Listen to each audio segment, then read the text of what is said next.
Okay, नमस्कार दोस्तों, आप सब कैसे हैं। मैं आशा करता हूँ स्वस्थ होंगे, अच्छे होंगे। Come to the point. आज हम इस संविधान का बहुत ही इंपॉर्टेंट चैप्टर शुरू करने वाले हैं। DPSP, directive principle of state policy, राज्य के नीति निर्देशक तत्व, भाग 4 में आते हैं, है ना। इसमें लगभग सभी परीक्षाओं में इससे क्वेश्चन पूछे जाते हैं और एक एग्जाम ओरिएंटेड चैप्टर है। खैर, ये भाग 4 में पढ़ेंगे। अनुच्छेद नंबर 36 से लेकर 51 तक पढ़ेंगे। 1 बाई 1 आर्टिकल पढ़े जाएंगे और जो शब्दावली होंगी, जो भी टर्मिनोलॉजीज होंगी, उनको हम एक्सप्लेन करेंगे। कहीं ऐसा ना हो कि आगे जाकर प्रॉब्लम हो इनसे फिर।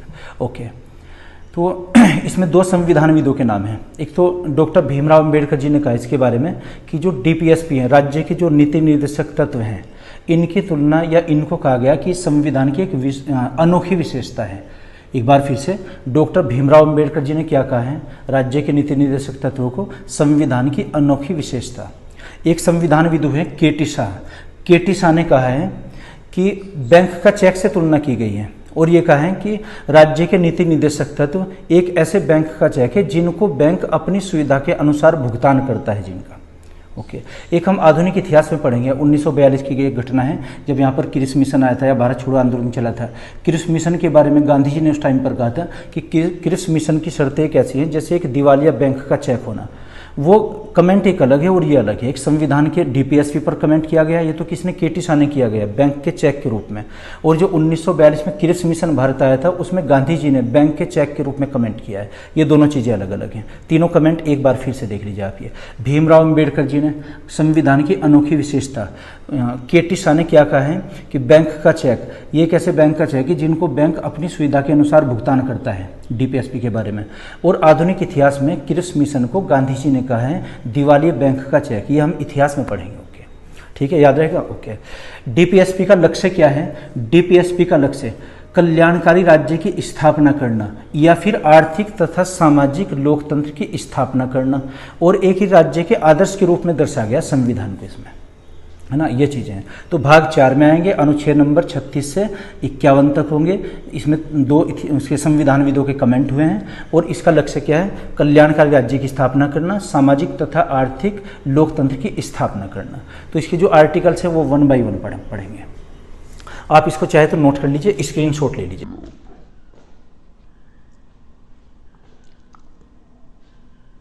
ओके, तो ये कहाँ से लिए गए हैं डीपीएसपी, आयरलैंड के संविधान से प्रेरित हैं।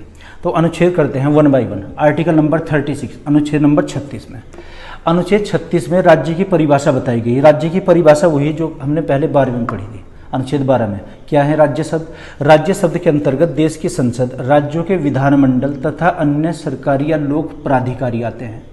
एक बार फिर से, राज्य शब्द के अंतर्गत देश की संसद, राज्यों के विधानमंडल तथा अन्य सरकारी प्राधिकारी आते हैं। संसद किसे कहते हैं, लोकसभा प्लस राज्यसभा प्लस राष्ट्रपति, ठीक है, ये संसद। विधानमंडल किसे कहते हैं, विधानमंडल विधानसभा प्लस विधान परिषद यदि हो, क्योंकि सभी राज्यों में विधान परिषद नहीं है, तथा राज्यपाल को मिलाकर विधानमंडल बनती है। और सरकारी या लोक प्राधिकारी में क्या आ जाएंगे, जैसे प्राधिकरण होते हैं, निगम होते हैं, या म्यूनिसिपल बोर्ड आ जाएंगे, सब प्राधिकरण हो जाएंगे, है ना। ये किस में है, आर्टिकल नंबर 36 में। 37 में क्या है, डीपीएसपी को लेकर किसी भी न्यायालय में वाद या केस नहीं किया जाएगा, कोई मुकदमा नहीं किया जाएगा इनको लेकर, चूंकि ये आदर्श के रूप में है। सरकार प्रयासरत रहेगा हमेशा, है ना।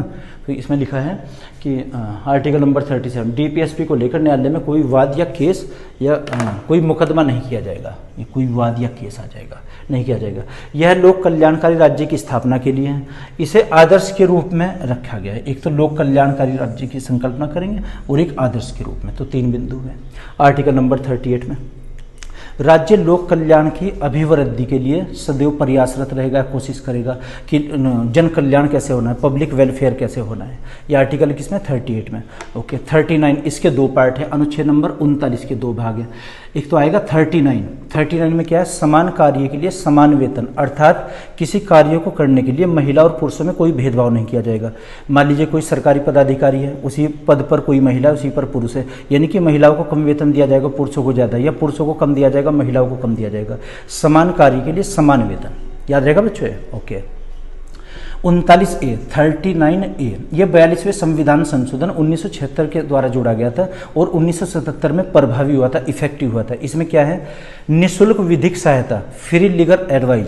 जैसे होता है ना, सरकारी स्कूल होते हैं, सरकारी अस्पताल होते हैं, ऐसे सरकारी वकील भी होते हैं। अगर हमें निःशुल्क विधिक सहायता चाहिए, फ्री लीगल असिस्टेंट या सर्विस चाहिए तो मिल जाएगी। होते हैं ना जैसे सरकारी वकील होते हैं, APO बोलते हैं जिनको, APO एडिशनल प्रोसिक्यूशन ऑफिसर, सहायक अभियोजन अधिकारी, ये क्या वहाँ से निःशुल्क वो देते हैं, विधिक सहायता की है। तो इसके ये 3 अनुच्छेद हमने किए हैं, आप इसको नोट कर लीजिए। आगे बढ़ते हैं।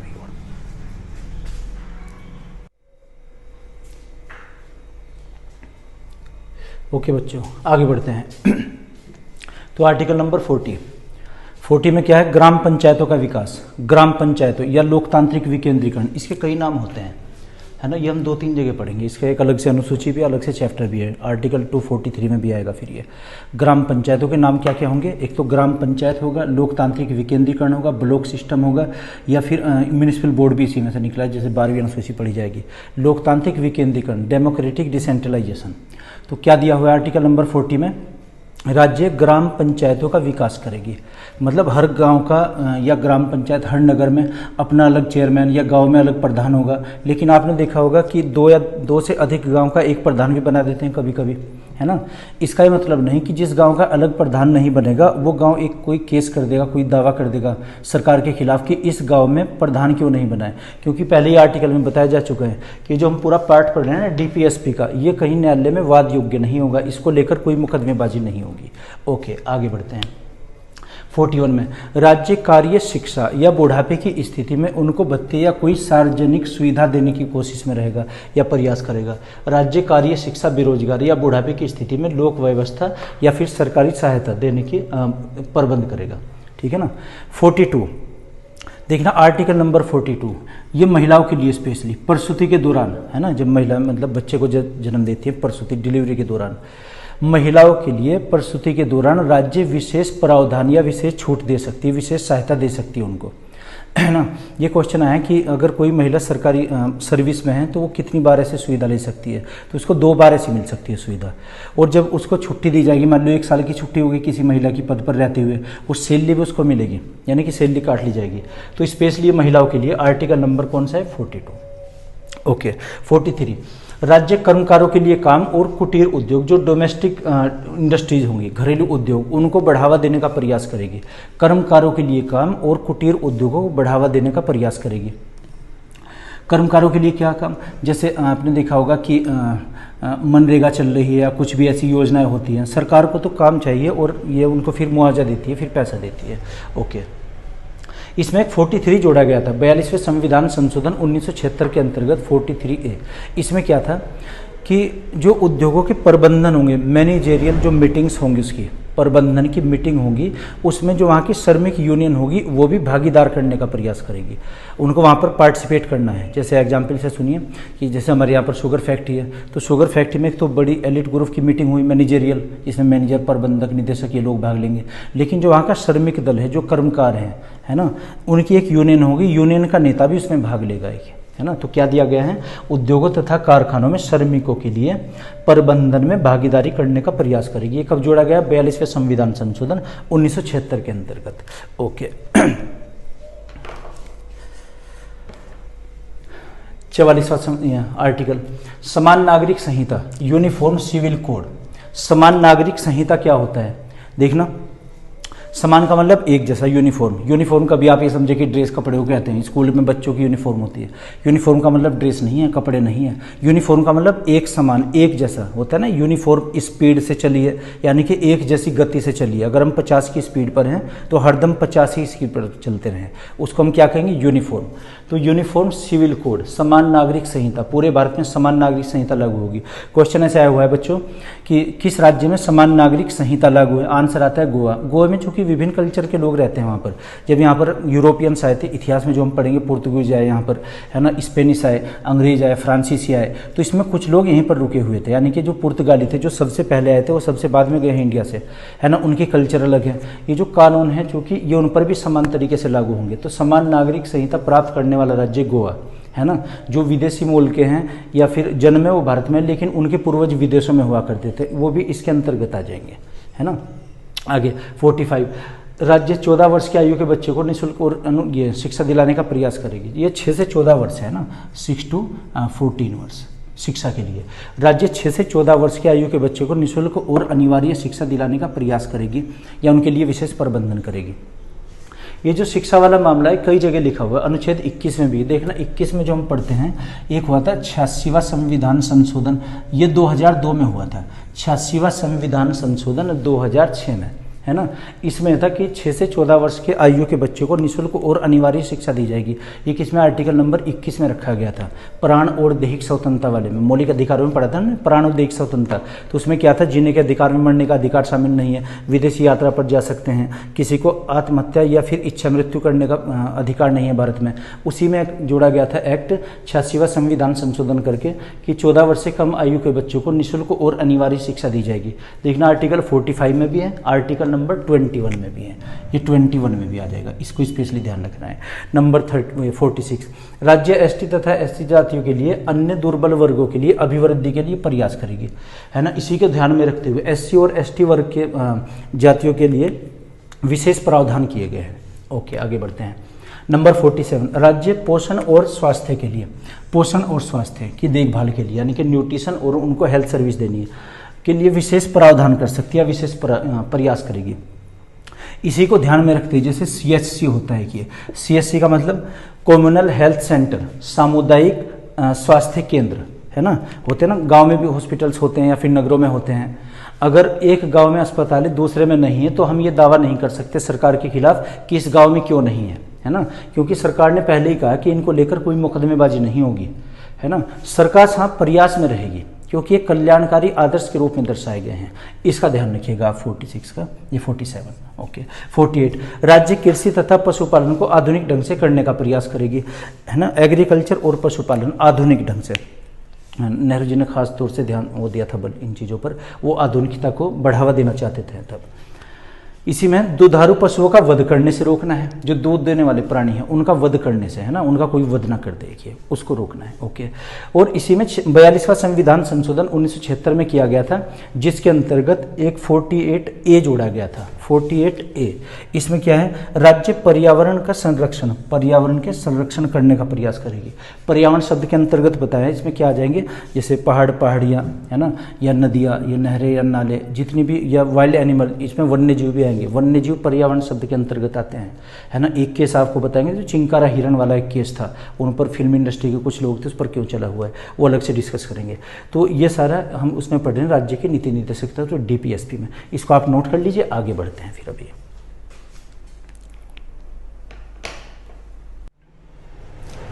ओके बच्चों, आर्टिकल नंबर 49, 50 और 51।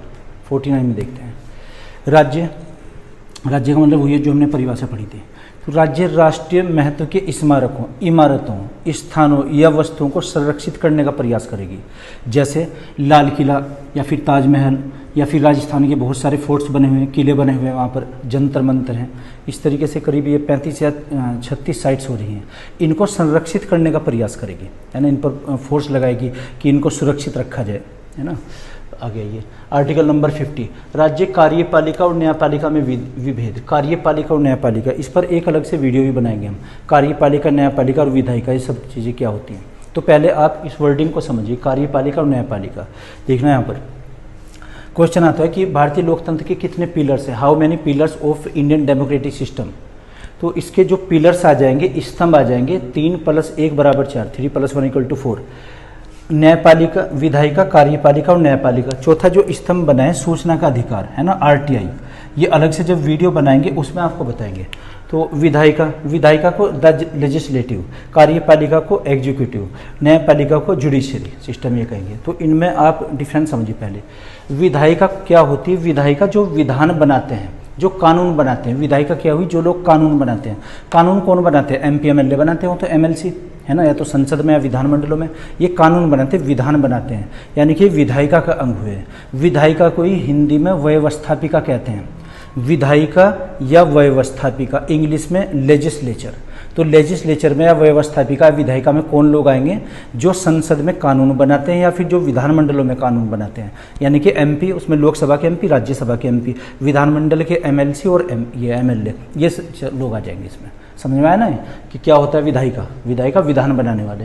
कार्यपालिका, कार्यपालिका जो विधायिका ने कानून बनाए उन कानूनों को लागू करने वाले, वो कार्यपालिका होते हैं। एग्जीक्यूटिव कहते हैं जिनको, यानी कि जो सरकारी पदाधिकारी, ब्यूरोक्रेट्स, लाल फीताशाही जैसे होते हैं ना, कि सॉरी नौकरशाही, ब्यूरोक्रेट्स के जितने भी लोग होंगे वो सब कार्यपालिका में आ जाएंगे। जैसे हम गवर्नमेंट जॉब की तैयारी कर रहे हैं तो हम रेलवे में सेलेक्ट हुए, हम कार्यपालिका बने, है ना, हम कार्यपालिका की तैयारी कर रहे हैं।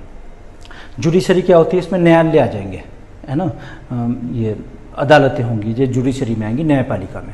याद रखना, सरकारी जो वकील होता है एपीओ या वकील प्राइवेट होता है, ये आएंगे एग्जीक्यूटिव में। कभी आप समझे जुडिशरी में या न्यायपालिका में केवल जज लोग आएंगे, न्यायाधीश आएंगे, है ना, जो न्याय देते हैं वहाँ पर।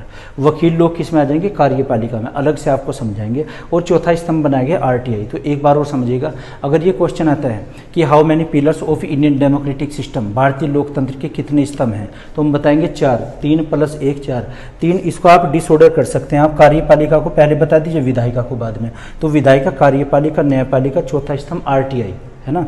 इसे एक और एग्जाम्पल से समझिए आप। विधायिका और कार्यपालिका क्या होगी? ओके, अभी बताते हैं, गर्मी बहुत है आज तो भाई। तो विधायिका क्या होगी? जैसे एक गाड़ी बनाते हैं, जैसे 4 व्हीलर, एक कार है। कार किसने बनाई? इंजीनियर ने बनाई, है ना। कार कौन चलाता है? ड्राइवर चलाता है। तो इसका जो इंजीनियर होगा, जिसने गाड़ी बनाई है, जिसने कार बनाई है, वो तो समझो विधायिका। और जो गाड़ी चला रहा है, जो ड्राइव कर रहा है, वो क्या हुआ? कार्यपालिका। और ये गाड़ी सही से बनी है और या सही से चला रहा है इसको कोई, है ना, कहीं कोई गलत ड्राइव ना कर दे, इसकी देखभाल कौन करता है? ट्रैफिक हवलदार करता है, कि है ना, ट्रैफिक पुलिस होती है। तो गाड़ी को बनाने वाला इंजीनियर, समझिए आप, विधायिका। गाड़ी को चलाने वाला ड्राइवर, कार्यपालिका। गाड़ी की देखभाल करने वाले कि सिस्टम सही से चल रहा है नहीं, इसकी देखभाल करने वाला ट्रैफिक हवलदार, यानी कि न्यायपालिका। आने समझ में? कार्यपालिका, विधायिका और न्यायपालिका। विधायिका जो बनाने वाला, कानून बनाने वाला, यानी कि गाड़ी बनाने वाला, और जो उसको सही से चलाएगा ड्राइवर, वो क्या हुआ? कार्यपालिका। और जो उसकी देखभाल करेगा, ट्रैफिक होल्डर, यानी कि न्यायपालिका, ये उसकी देखभाल करने के लिए कि सही से चल रही है या नहीं। ओके, तो इसमें क्या है? आर्टिकल 50 में राज्य कार्यपालिका और न्यायपालिका में विभेद करेगा, है ना। इसमें हमें अलग अलग सेपरेशन करना है। एक बार यहाँ पर केस हुआ था, अबू सलेम का आपने केस सुना हो, वो लिस्बन से गिरफ्तार हुआ था, है ना। लिस्बन में उससे पहले जब हमने वो गिरफ्तार किया, यहाँ के सीबीआई के डायरेक्टर थे, राजेंद्र योगिंदर कुछ करके नाम था, और सुप्रीम कोर्ट के मुख्य जो न्यायाधीश थे RC लाहौटी थे, वो लाहौटी, है ना, बहुत रिफॉर्म किया उन्होंने भी। तो जब अबू सलीम को गिरफ्तार किया गया था लिस्बन से, वहाँ पर चूँकि यूरोप के देशों में आए गए, पुर्तगाल यूरोप के देशों में आता है। यूरोप में ऐसा कानून है कि किसी भी व्यक्ति को किसी अपराध के लिए फांसी नहीं आएगी, वहाँ डेथ पेनल्टी नहीं दी जाएगी, और किसी भी केस में 25 वर्ष से अधिक की सज़ा नहीं हो सकती। तो वहाँ से हमारी जो CBI थी, CBI ने गिरफ्तार कर लिया इसको लिस्बन से, और गिरफ्तार करके यहाँ, लेकिन वहाँ की सरकार ने एक पैक्ट कराया था, एक समझौता कराया था कि आप इसको भारत में ले तो जा रहे हैं, लेकिन ये अब इस समय पुर्तगाल का नागरिक है। ये बात हमें नहीं पता थी तब तक कि उसने नागरिकता चेंज कर दी, और वहाँ के नागरिकों पर तो वही कानून लागू होंगे जो वहाँ के संविधान में लिखे हुए हैं, है ना। वहाँ तो ये था कि फांसी की सज़ा नहीं देनी थी और मौत की, उसको 25 साल से अधिक की सज़ा नहीं होनी थी। तो हम यहाँ पर उसको ले आए, जहाँ पर ट्रायल चला, मुकदमा चला एक ये। तो यहाँ पर एक बहुत बड़ा विभेद हो गया। ये जो है ना कि समझौते पर हस्ताक्षर किए CBI ने, वो ये तो करने थे, न्यायपालिका को करने थे। तो RC लाहौटी का बयान था अखबार में, उन्होंने कहा था कि अब तो न्यायपालिका को, अदालतों को ताले लगा देने चाहिए, क्योंकि कार्यपालिका ही न्यायपालिका का कार्य करने लगी। कितने वर्ष की सज़ा होनी है, डेथ पेनल्टी देनी है नहीं, ये कार्य कौन करेगा? तो अदालतें करेंगी, ये तो न्यायपालिका करेगी। लेकिन वहाँ तो कार्यपालिका नहीं कर दिया, CBI कार्यपालिका में आती है ना, सुप्रीम कोर्ट या हाई कोर्ट या न्यायपालिका में आते हैं। तो CBI के डायरेक्टर ने समझौता किया था कि हम 25 साल से अधिक की सज़ा नहीं देंगे। वो केस बहुत ही कॉम्प्लिकेटेड हो गया था, है ना। खैर, इसमें क्या आ जाएगा? 50 में कार्यपालिका न्यायपालिका विभेदीकरण। आर्टिकल नंबर 51, अंतर्राष्ट्रीय शांति सुरक्षा को बढ़ावा देना। देखना, जो भी अंतर्राष्ट्रीय शांति सुरक्षा समझौते होते हैं उनका हम सम्मान करेंगे, उनको ब्रेक नहीं करेंगे, चाहे कुछ भी हो जाएगी। जैसे एक समझौता बना हुआ सिंधु जल समझौता, और भी हैं बहुत सारे ना कि दूसरों के साथ में हमारे होते हैं जहाँ पर भी मित्रवत संबंध होते हैं। तो भले ही उनसे बाद में हमारी शत्रुता हुई, जैसे सिंधु नदी का पानी जैसे मानसरोवर से निकलता है वाया भारत होकर पाकिस्तान जाता है, इसका मतलब ये नहीं कि हमारे उनसे कितनी दुश्मनी हो जाए हम इसका पानी ब्लॉक कर देंगे, पानी रोक लेंगे, नहीं। ये एक बार अंतर्राष्ट्रीय वो हुआ है, समझौता हुआ है, हमें इसका सम्मान करना पड़ेगा। जितनी भी फॉरेन पॉलिसीज होती है, विदेशी नीतियाँ होती हैं, उनका सम्मान करना पड़ता है। तो एक और इसमें नोट देखिएगा, क्वेश्चन आता है कि 42वें संविधान संशोधन 1976 के अंतर्गत नीति निर्देशक तत्वों में क्या परिवर्तन किया गया था। 3 अनुच्छेद जोड़े गए थे, 39 है, 43 है और 48 है। ये 42वां संविधान संशोधन 1976 के अंतर्गत हुआ था, 1976 एंड 1976। ठीक है, याद रहेगा। ओके तो आप चाहे तो इसको नोट कर लीजिए। और जो एक टॉपिक होगा इसमें, मूल अधिकार और डीपीएसपी में अंतर, राज्य के नीति निर्देशक तत्वों और मौलिक अधिकारों में अंतर बताइए। उसका अंतर के लिए एक अलग से वीडियो बनाएंगे हम, है ना, जो कल वीडियो डालेंगे उस पर, आप इसको नोट कर लीजिए। ओके।